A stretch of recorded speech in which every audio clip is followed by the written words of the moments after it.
علاء الدین خلجی حضرت نظام الدین اولیاء علیہ رحمہ کی بارگاہ میں حاضر ہونے کے لیے ترستا تھا کہ مجھے حضرت نظام الدین اولیاء کے حضور حاضر ہونا نصیب، لیکن آپ اس کو کہتے تھے فقیر کی خانقاہ کے 2 دروازے ہیں، اگر تو ایک دروازے سے آیا تو میں دوسرے سے باہر نکل جاؤں گا، اور اگر تو نے زیادہ تنگ کیا تو میں تیرا شہر چھوڑوں گا، اللہ کی زمین بڑی وسیع ہے، تیرا وطن تیرا ملک چھوڑ گا۔ ایک دن اس نے آپ کی خانقاہ کے اندر اچانک پہنچ کے آپ کی خانقاہ کے اندر جانا چاہا، تو آپ نے خادموں سے کہا دروازے بند کر دو، دروازے بند کر دی گئے۔ بادشاہ سمجھا کہ یہ اتنے پکے لوگ ہیں فقیر کہ مر جائیں گے دروازے نہیں کھولیں گے، تو کچھ تو خون ہوگا۔ اس نے کاغذ کے ایک ٹکڑے پہ لکھا اور خادم کے ذریعے حضرت کو پہنچایا۔ لکھا یہ کہ کیا بات ہوئی کہ بادشاہوں کی چوکھٹ پہ بھی بواب اور فقیروں کے دروازوں پر بھی بواب، فرق کیا ہوا شاہی میں اور فقیری میں؟ تو حضرت نے کاغذ کے ٹکڑے کی پشت پر لکھا فرق یہ ہے کہ بادشاہوں کے دروازوں پر جو بواب ہوتے ہیں وہ فقیروں اور سائلوں کو روکنے کے لیے ہوتے ہیں، اور فقیروں کی چوکھٹ پہ جو بواب ہوتے ہیں وہ بادشاہوں کو روکنے کے لیے ہوتے ہیں۔ اس نے کہا حضرت اگر آپ اجازت دیں تو میں آپ کی خانقاہ کی زیارت کر سکتا ہوں؟ آپ نے کہا جاؤ کر لو۔ وہ گیا، خانقاہ دیکھی، لنگر خانہ دیکھا، مختلف جگہیں دیکھی۔ جب استبل میں پہنچا، گھوڑوں کا استبل تھا، بہت بڑا نظام الدین اولیاء تھا، تو جب وہاں پہنچا تو کیا دیکھا کہ گھوڑوں کی جو میخیں ہیں، قلعے جو ہیں وہ چاندی کے ہیں، اور جن زنجیروں اور سنگلوں سے ان کے پاؤں باندھے ہوئے ہیں وہ سونے کے۔ تو بادشاہ کو پھر شرارت سوجی تو اس نے پھر کاغذ پہ ٹکڑے پہ لکھ کے حضرت کو بھیجا، یہ کیا ہوا؟ بادشاہوں کے پاس بھی سونا اور فقیروں کے پاس بھی سونا چاندی، تو فرق کیا ہوا بادشاہوں اور فقیروں میں؟ تو شیخ نے اسی کاغذ کے ٹکڑے کی پشت پر لکھا فرق یہ ہے بادشاہ خزانوں میں سنبھال کے رکھتے ہیں، فقیر گھوڑوں کے قدموں میں ڈال کے رکھتے ہیں۔ تو ان کے نزدیک سونے چاندی کی اہمیت کیا ہوتی ہے؟ جب بہار چین، یہ بہت بڑا قیمتی قالین تھا، ایران جب فتح ہوا حضرت فاروق اعظم کے زمانے میں، تاریخ پڑھیں تو یہ بہار چین ایسا قیمتی قالین تھا کہ اس زمانے میں اگر کسی کو وہ بہار چین پہ بٹھا دیتے تو وہ ساری زندگی ناز کرتا کہ میں بہار چین پہ بیٹھا ہوا۔ تو حضرت عمر کے زمانے میں جب ایران فتح ہوا تو وہ بہار چین قیمتی جو قالین تھا وہ اونٹوں پہ لاد کے مدینے بھیجا گیا، اور جب وہ مال غنیمت اترا اور اس میں بہار چین بھی تھا تو لوگوں نے پوچھا کہ کیا کیا جائے؟ کسی نے کہا مسجد نبوی میں بچھا دیا جائے۔ تو حضرت عمر نے کہا یہ اس قابل کہاں ہے کہ مسجد نبوی میں بچھایا ہے؟ تو کہا کہاں رکھا جائے؟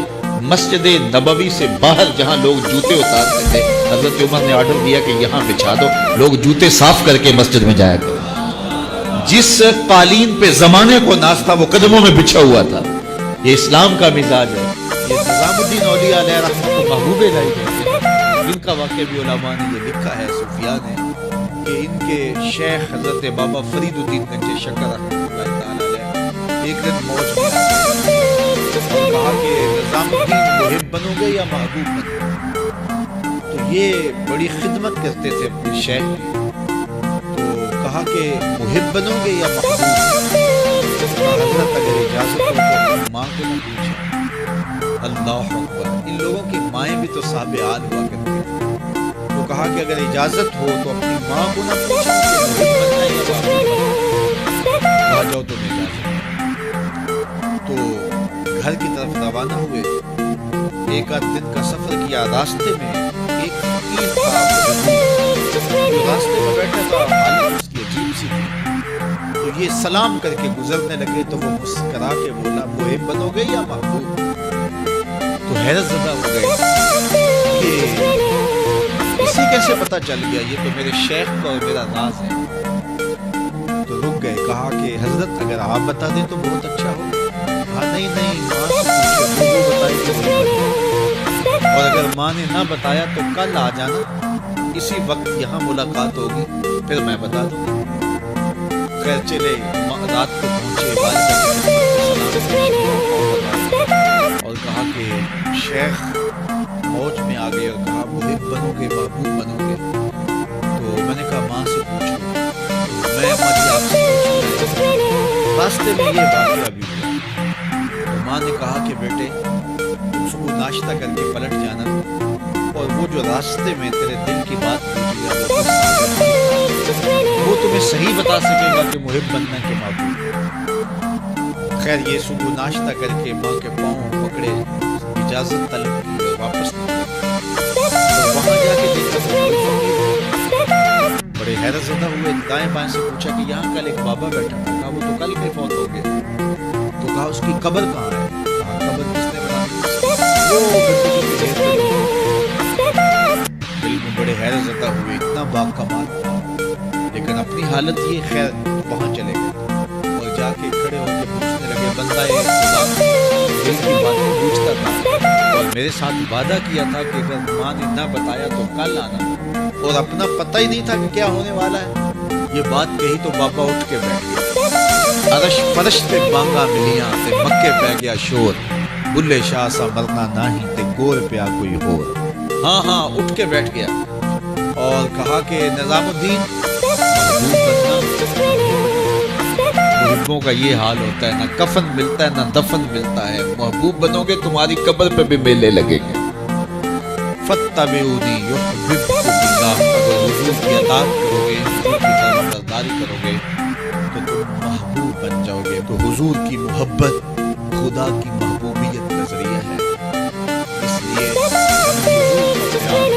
روحوں میں معجزت کرنا ہے، حضور کی محبت اپنی روحوں میں اتارنی ہے، اور محبت اپنے تمام تر تقاضوں کے ساتھ جب حضور پذیر ہوگی تو پھر ہمارا انداز زندگی بھی سنور جائے گا، ہماری آخرت بھی سنور جائے گی۔ محبت کے من جملہ تقاضوں میں سے سب سے بڑا تقاضا محبوب کی اطاعت ہے، بندہ جس سے پیار کرتا ہے اس کی بات مانتا ہے، یہ ہے دعوی محبت کا ثبوت، اس کی دلیل۔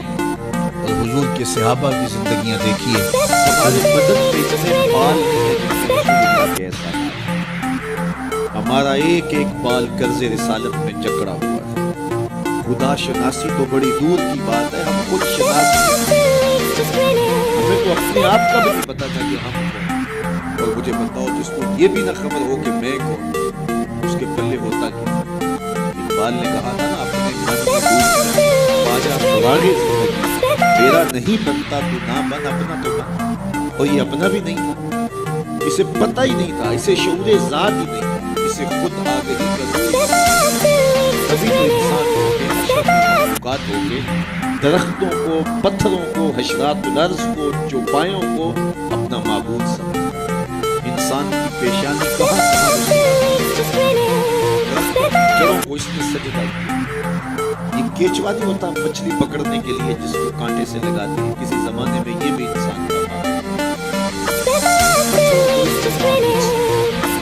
بہائم کو، چوپایوں کو، لٹکتے پھلوں کو، برستی بارش کے قطروں کو معبود سمجھتا رہا، بادل کو معبود سمجھتا رہا، ہندوں کو، حشرات الارض کو، بہتے پانیوں کو، جلتی آگ کو اور چلتی ہواؤں کو اپنا معبود سمجھتا۔ اسے یہ نہیں پتا کہ میں ہوں کون۔ اے تماشا گاہ عالم ہوئے تو جا بہرے تماشا بھی، دنیا تجھے ڈھونڈنے نکلی ہے، تو کس کی تلاش میں؟ یہ اشرف المخلوقات ہو کے، مقصود کائنات ہو کے، اس کائنات کا دل اور کلیجہ ہو کے، حشرات الارض کو، سانپوں کو، بچھوؤں کو اپنا معبود سمجھتا۔ یہ تو میرے حضور نے بتایا، یہ تیرے معبود نہیں ہے، تیری تحریر کی نوکر ہے۔ درختوں کو پوچھتا ہے، یہ تو تجھے چھاؤں فراہم کرنے کے لیے، آکسیجن دینے کے لیے، تیرے ایندھن کے کام آنے کے لیے، تیرے ذوق نظر کی تسکین کے لیے، تجھے پھل فراہم کرنے کے لیے۔ ان جانوروں کو پوچھتا ہے، یہ تو تیری سواری کے لیے، بار برداری کے لیے، تجھے دودھ اور گوشت کی ضروریات فراہم کرنے کے لیے پیدا کیا۔ یہ چاند، سورج، ستارے، اجرام فلکیہ، یہ تیرے معبود کیسے ہو سکتے ہیں؟ یہ تو تیری راہوں میں روشنی اجالنے کے لیے پیدا کیا۔ نہیں تو دیکھ، یہ انگلی اٹھتی ہے اور چاند ٹکڑے ہو کے قدموں میں آتا ہے، سورج پلٹ کے اثر کے وقت پہ آتا ہے، اور سڑیاں کھجوراں اگا جاندا ہے، وہ پتھراں نو کل میں پڑا جاندا ہے، قطرے کو سمندر، ذرے کو ستارہ کرتے ہیں، کونین کو خم آ جاتا ہے جب زلف سوارا کرتے ہیں۔ اب انسان کی آنکھ کھلی کہ میں کون ہوں، کہ یہ پوری کائنات درختوں کو پوچھتا ہے، کیا میں نہیں، کا رسول بولا اللہ اکبر. درخت شاخوں کے پل اپنے آپ کو گھسیٹتے ہوئے سلامی دینے حاضر. حضرت یعلا بن مرہ کہتے ہیں کہ ایک سفر سے واپسی تھی, راستے میں قیام ہوا تو حضور استراحت فرمانے لگے تو میں حضور کے پہرے کے لیے کھڑا ہو گیا. دور صحرا میں ایک درخت تھا, جڑوں سے ٹکڑا اور شاخوں کے بل اپنے آپ کو گھسیٹتا ہوا میرے برابر آ کے کھڑا بھی ہو جاتا. میرے لیے بڑی حیرت کی بات تھی, لیکن کوئی تھا نہیں کسی سے بات. خیر تھوڑی دیر کے بعد چلا اور جہاں سے نکلا تھا وہیں جا کے نس ہو گیا. حضور بیدار ہوئے تو سلام عرض کرنے کے بعد میں نے پہلی بات یہ کیا سے میں نے کہا حضور وہ سامنے والا جو درخت ہے تھوڑی دیر شاخوں کے بل اپنے آپ کو گھسیٹتا ہوا یہاں آیا, رکا, جھومتا رہا, پھر واپس چلا. حضور نے حیرت کا اظہار نہیں کیا. میں تو سویا تھا, تفسیر سناؤ, کوئی طوفان آیا, کیسے اٹھا؟ حضور مسکرا دیے اور فرمایا حاضی شجرۃ استاذنت ربھا. فرمایا یہ درخت ہے, اس نے رب سے اجازت مانگی, مالک تیرا محبوب میرے آیا ہے, سلام نہ کر رہا ہوں. فاذن لہا, تو رب نے اس کو اجازت دے دی تھی, یہ مجھے سلامی پیش کرنے آیا تھا. تو پوری کائنات تو ان کے حسن کا طواف کرتی دکھائی دیتی ہے. انگلی اٹھاتے ہیں چاند کے ٹکڑے ہوتے ہیں, سورج پلٹ کے اثر کے وقت پہ آتا ہے, درخت کلمہ پڑھ رہے ہیں, کنکر بول کے گواہیاں دے رہے ہیں. اب انسان کی آنکھ کھلی کہ میں ان کو معبود سمجھتا تھا, یہ تو ہمارے گرد طواف کر رہے ہیں. اب اس کی آنکھ کھلی, اب شعور سنبھلا اور اب وہ سمجھنے لگا کہ میں کون ہوں, اپنی حیثیت سے اب آ رہا ہوں. اللہ اکبر, بے خبر تو جوہر آئینہ ایام ہے, تو زمانے میں خدا کا آخری پہر. اسے اب اپنی ذات کا شعور خود سے ملاقات ہوئی جب حضور تو راز کن فقاں ہے, اپنی آنکھوں پر آیا ہو جا, خود ہی کا رازداں ہو جا, خدا کا ترجمہ ہو جا, خود ہی میں ڈوب جا غافل, یہ سر زندگانی نکل کر حلقہ شام سحر سے جاوداں ہو جا. مسافے زندگی میں سیرت فولاد پیدا کر, شبستان محبت میں حریر و پر نیا ہو جا. گزر جا بن کے سیلے ترد روح ہو گیا, گلستان راہ میں آئے بجوئے نغمہ ہو جا. تیرے علم و محبت کی نہیں ہے انتہا کوئی, نہیں ہے تجھ سے بڑھ کر ساز فطرت میں. اسے اب پتہ چلا اپنی ذات کی شناخت کیا گئی. اللہ اکبر, کانپتا ہے دل تیرا اندیشہ طوفان سے کیا. نا خدا تو, بحر تو, کشتی بھی تو, ساحل دیکھ آ کر تو چاہے جا کے گرے ماں میں کبھی. کیس تو, لیلا بھی تو, صحرا بھی تو, محمل بھی تو. وائے ناکامی کہ تو محتاج ساکی ہو گیا. میں بھی تو, نینا بھی تو, مستی بھی تو, حاصل بھی تو. آہ کس کی جستجو آوارہ رکھتی ہے تجھے. راہ تو, رہرو بھی تو, رہبر بھی تو, منزل بھی تو. بے خبر تو جوہر آئینہ ایام ہے, تو زمانے میں خدا کا آخری ہے. اب انسان کو اپنی ذات کا شعور ہوا. خدا شناسی تو بڑی دور کی بات ہے, میں کہتے ہیں انسان کی اپنی ملاقات اپنے آپ سے تب ہوئی جب حضور آئے. خودی کا شعور تب ملا جب حضور آئے, من سے آگہی تب ہوئی جب حضور آئے. تو اگر وہ تشریف فرما نہ ہوتے, خدا شناسی تو بڑی منزل ہے, انسان خود شناسی اپنی ذات سے بھی آتا نہ. انسان انسان ہو کے انسانوں کے گلے جی رہا تھا. سکا باپ اپنی بیٹی زندہ ترگور کر کے فخر کرتا, مائیں دنیا کی منڈیوں میں بکتی تھی, باپ کی توقیر کوئی نہیں تھی. اور یہ تو میرے حضور آئے جنہوں نے آ کے بتایا کہ بیٹی عزت کی جگہ. آپ نے یہ حدیث بارہا سنی ہوگی, علماء کرام سے بارہا سنی, لیکن ذرا اس کو اس پہلو میں دیکھیں. جب بیٹیوں کو زندہ ترگور کر کے باپ فخر کر رہا تھا, اس زمانے میں میرے حضور نے کہا میری بیٹی میرے جگر کا ٹکڑا ہے. یہ صرف کلمہ تحسین ہی نہیں ہے, یہ کلمہ جہاد دور میں جب بیٹیوں کو زندہ ترگور کر کے باپ فخر کر. آج تو ہر شخص اپنی بیٹی کو قرار جان سمجھتا ہے, بیٹی کو آنکھوں کا نور سمجھتا ہے, نور نظر سمجھتا ہے. بیٹی کے جہیز کے لیے باپ اپنی ساری زندگی لگا دیتا ہے, پردیس کاٹ دیتا ہے. جوان بھائی فیکٹری میں اوور ٹائم لگاتا ہے, میں بہن کے ہاتھ میں لگا. تو آج اگر بیٹی کے بارے میں کوئی محبت بھرے جملے کہے جائیں تو بڑی بات نہیں. جب باپ زندہ درگور کر کے فخر کرتا تھا، معاشرے سے اسے داد ملتی کہ تمہیں بیٹی کو زندہ درگور اس زمانے میں کہ میری بیٹی میری جگر۔ اللہ اکبر، کیسی تبدیلی ہے۔ ایک موقع آیا، فرمایا کہ جو دو بیٹیاں یا دو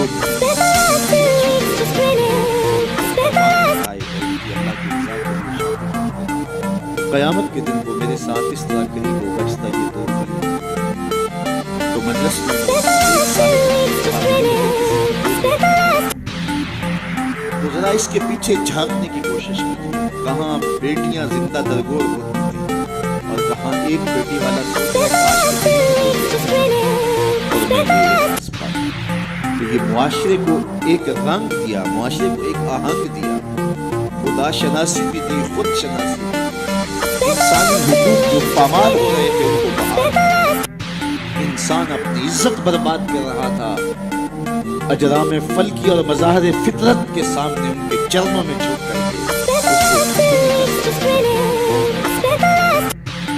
ایک شخص ایمان لانے کے بعد حضور کی خدمت میں حاضر ہوا، جاہلیت کے زمانے کی دو باتیں ہیں، ایک یاد آتی ہے تو ہنسی، ایک بات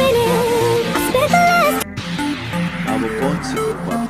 کہا وہ بات جو یاد آئے تو ہنسی نہیں رکتی، وہ یہ ہے کہ میں ایک لمبے سفر پہ گامزن، میں نے سفری پتھر کا بنا ہوا ایک بت بھی اپنے سامان میں باندھ لیا کہ راستے میں پوجا پاٹ ہو جائے، لیکن جب سامان اٹھایا تو سامان کے بوجھ تلے دب کے رہ جائے، تو میں نے اس کو نکال دیا اور آٹا یہ سب کوٹ کر کے میں نے ایک چھوٹا سا معبود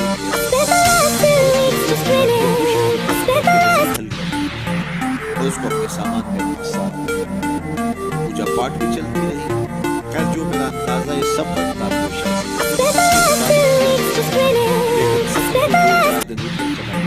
شاید سفر کا ایک دن تو میں نے کاٹی، لیکن جب ہتھیلیوں میں پل پڑنے لگے اس سے دوبارہ اس معبود جو آٹے کا بنا ہوا اس کو پتھر پہ رکھ کے اس میں پانی ڈالا، پھر اس کو کودا، پھر روٹی پکائی اور پھر کہا میرے معبود اب کام آئے گا، اب آئے گا، مجھے جاہلیت کے زمانے کی وہ یاد آتی ہے تو مجھے اس بت کی بے بسی پہ ہنسی آتی ہے، کیسا بے بس معبود مجھے پوجنے والے میرے پہ اتنا تو ترس کھا، اب مجھے دانتوں تلے چبا کے تاریخ میدے میں پھینکے گا، پھر گندگی کے ڈھیر پہ ڈال آئے گا، میرے پر یہ قیامت ہوگا۔ تو ایک تو وہ یاد آتی ہے بات تو میری ہنسی نہیں رکتی، اور جو دوسری بات مجھے یاد آتی ہے تو میرے آنسو نہیں تھمتے، اور وہ یہ ہے کہ میری بیوی امید سے تھی اور میں لمبے سفر کئی سالوں کے بعد واپس پلٹا تو میرے آنگن میں بیٹی کھیلتی، میری بیوی نے اس ڈر سے کہ کہیں بیٹی کو دیکھ کر کے اس کے توڑے لہجے میں میرے لیے تھپڑ ڈالی اور وہ مجھے یا آباتا ہو کہہ کے مخاطبہ کرتی ہے اور میری ٹانگوں سے چپٹ جاتی۔ میں صفات تھا، میں نے اپنی بیوی کو پورا ایک نے سانپ کو جنم دیا ہے اور دوسرا نخرے کر کے اس کو باتیں سکھائی ہے اور موقع کی طاقت ہے، لیکن اس بیٹی کے سینے میں میرے لیے اتنا پیار ڈال دیا۔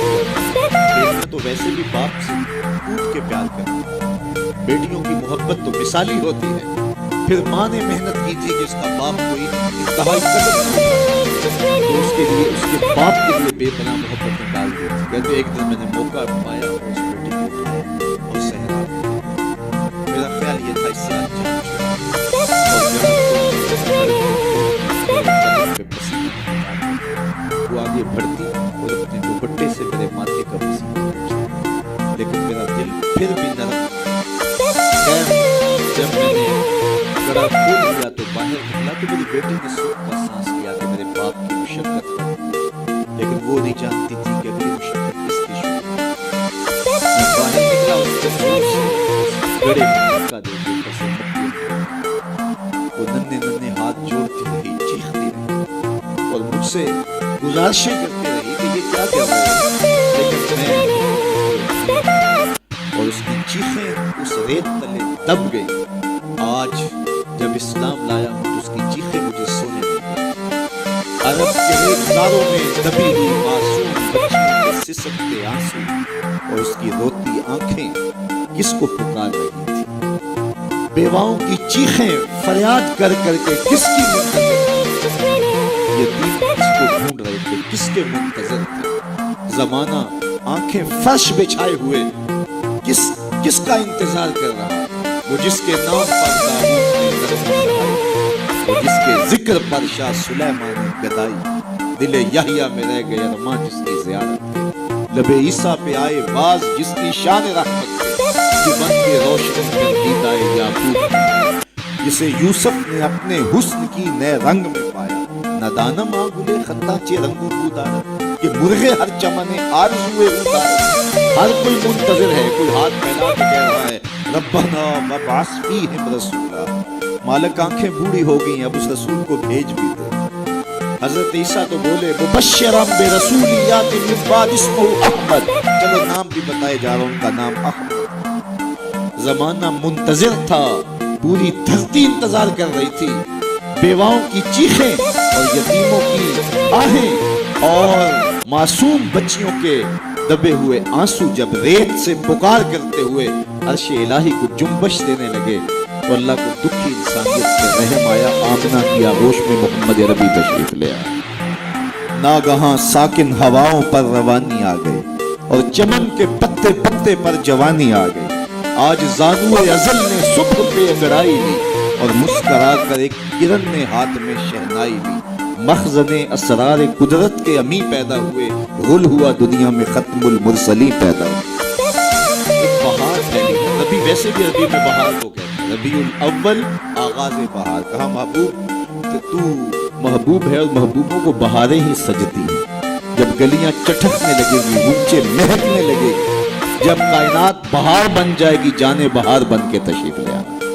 تو ان کی جلوہ گری، ان کی تشریف آوری انسانیت پر اللہ کا بہت بڑا احسان، اسی لیے اس کو جتلایا اور کہا لقد من اللہ علی المؤمنین اذ بعث فیہم رسولا۔ تو یہ احسان عظیم ہمارے اوپر ہوا، اتنی بڑی نعمت، وہ نعمت عظمیٰ جس کے لیے نبی منتظر ہے، نبیوں کی ٹیمیں منتظر ہیں، اور ہم نے کوئی آرزو تو نہیں کی تھی، وہ تو منتیں مانتے رہے۔ بحیرہ راہب کہاں بیٹھا تھا، مستورہ کہاں بیٹھا، کہاں کہاں منتظر، ان کی راہوں میں لوگ بیٹھے تھے۔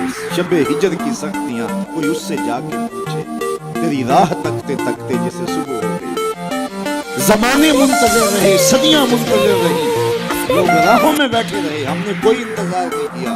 آنکھ کھلی، ہمارے والد صاحب مؤذن کو مسجد سے بلا لائے، انہوں نے کان میں آ کے کہا مبارک ہو، تو حضور کا غلام بن کے آ رہا ہے۔